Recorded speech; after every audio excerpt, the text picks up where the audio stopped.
Nkosana Mtimkulu says milk has always been his favorite drink for 28 years of his life. Today, Mtimkulu is a milk processor and founder of Southwestern Dairy, together with his father.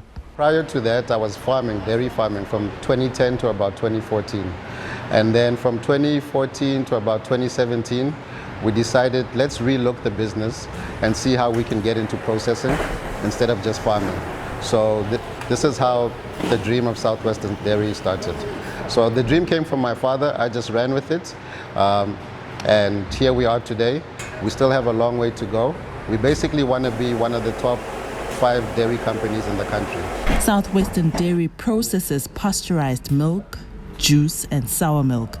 Mtimkulu says as a business, they want to revitalize the milk industry, especially since many small players in the industry have closed their doors. And we want to allow for the small and emerging farmer, as well as the medium-sized farmer, to have a stake in the milk economy. So we will buy from them, and they will do what they love, which is dairy farming. And we will take their product, we will process it, package it, and send it to market.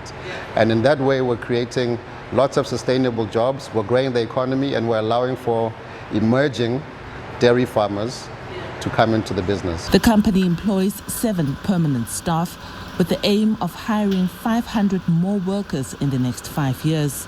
Mtimkulu says lessons were learned during the first wave of the pandemic, and with the third wave looming, he hopes government will prioritize small business support. Agro-processing is the buzzword right now in South Africa. However, we cannot have more agro-processors unless we're focusing on the farmer. So where the produce comes from is the most important.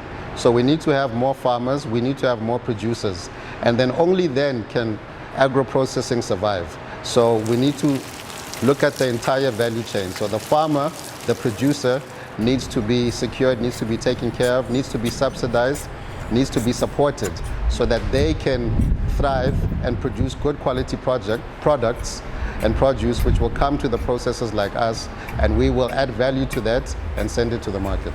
With increasing opportunities in the agro-processing industry, Mtimkulu says more government support is what he needs at this point in order to thrive. An environment that's conducive for us to thrive. I'm talking about, as a black processor, let's talk about procurement. We know about the 30% thing about black suppliers, but it hasn't even, I don't even think 30% of government's procurement goes to small, medium-sized businesses. So things like that need to actually happen. They mustn't just happen on paper, but they must happen in reality. Because once that happens, then when we have small businesses that's thriving, the country will thrive. Diabo Seto, SABC News, Johannesburg.